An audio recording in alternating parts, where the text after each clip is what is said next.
Good evening to everyone and welcome to my channel. And it's me again, ang inyong chismosong ka-Alda Vlogger. Gusto ko munang magpasalamat sa inyong lahat sa mga walang sawa na tumatangkilik, nanonood, sumusuport at sumusubaybay ng mga content ko here on my YouTube channel. So wag ninyong babaktawan o lalaktawan tong ating content ngayong araw. I'm sure na hindi ninyo pagsisisihan na pinanood nyo ito mula umpisa hanggang hulihan. And syempre, wag kayong mag-i-skip ng segment, okay? Buuin at tapusin nyo to. And guys, don't forget to share this video para mas lalong lumaganap at kumalat tong ating topic for today's video.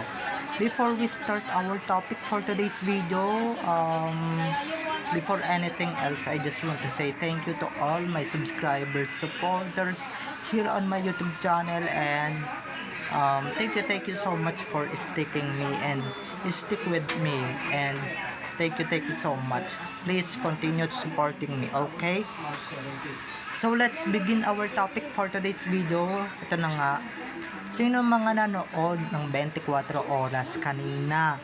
At ito na nga guys, may sinabi si Alden Richards na kaya siya puspusan magtrabaho kasi nga pinaghahandaan niya yung future niya. So, ito na guys, watch this. Mamaya ipapaliwanag ko sa inyo ng buong buo. So, ito na guys, watch this. At kung nakita nyo na nga yung recap, so once again, CTTO sa mga admins, dumako na tayo sa ating main topic for today's video. Gaya nga ng sinabi ko kanina mga ka-EDN, ito na nga. Sino mga nakanood, who's watching 24 oras earlier this evening? Sino mga nanood? Raise your hands. Diba? If you watch that part of Alden Richards of Chika Minute, Alden ask dun sa ba't siya nagtatrabaho, ba't puspusan siyang nagtatrabaho and puspusan yung pagtanggap niya ng mga proyekto. Dahil ito na nga mga ka-EDN, pinaghahandaan niya na pala yung future niya. Diba? Ibig sabihin, ready na siyang mag-settle down in the future at pinaghahandaan niya na to ng puspusan. Kaya nga diba, if you noticed, dalawang project talaga yung naka-lined up kay Alden for this year. Talagang dalawa mga ka-EDN, not just one but two. Isa na dyan yung Love Shore Gown nila ni Nadine, at pangalawa dyan yung Code Gray na talagang siya yung nagbibida, or siya talaga yung isa sa mga nagbibida. And syempre kapatambal niya dyan si Andrea Torres, or si ewan ko, basta wala atang kalamping si Alden dyan. So meaning mga ka-EDN, diba, tanggap niya na siguro, nagsising in na sa utak niya na talagang hindi naman talaga panghabang buhay yung showbiz. Diba? Dapat kung ako sa kanya, diba, wag na rin talaga siyang mag-showbiz, diba? Total, marami naman na siyang negosyo, marami siyang businesses, marami siyang mga he had so many businesses around the Philippines, diba? Around Metro Manila, diba mga ka-EDN? So solved na yan, kahit na hindi na yan mag-artista, solved na yan. Syempre, diba, dinadahan-dahan niya na lang, or dinadahan-dahan niya yung pagkawala ng kanyang career, dahil alam niyo naman, marami ng nagsusulputan ng mga bago at saka marami na rin talagang nagsusulputan mga pogi din naman, diba? Kumbaga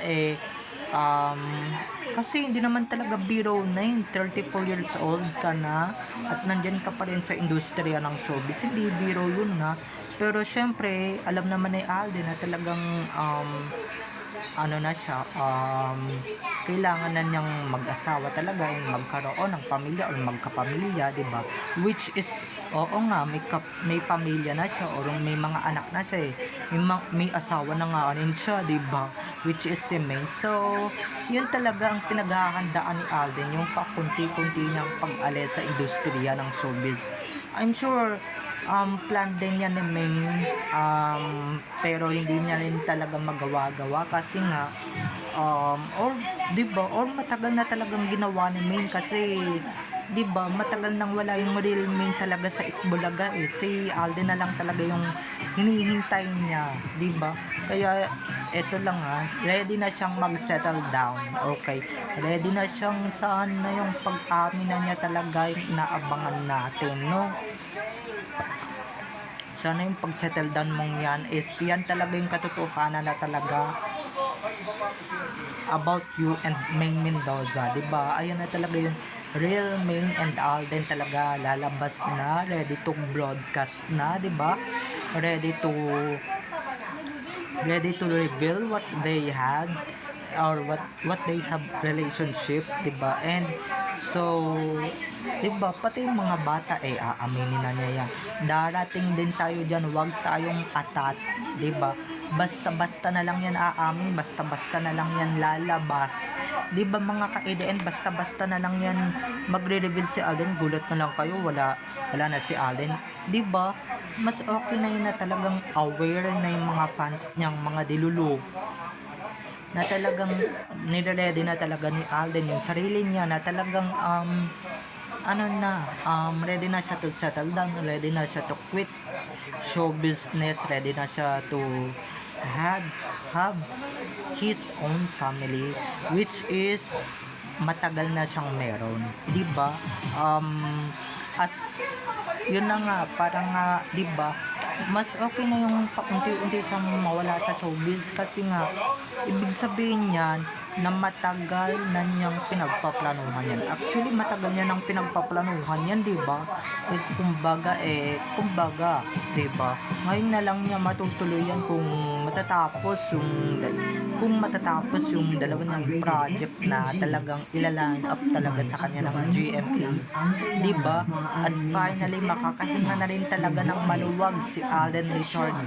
Makakahinga na rin talaga ng maluwag ng bukal sa kanya, and syempre ng mawalhatian or ng mawalhati, talagang makakahinga na si Alden at wala na siyang bigat at stress na madadala. And syempre, 'di ba, para iwas na rin sa bashing, 'di ba? Dahil alam naman ni Alden lahat ng mga bawat galaw niya talagang binabash siya ng mga tao. Syempre, he's tired to hear that, to hear those bashing with him. Diba? Kahit wala naman siyang ginagawang masama, diba?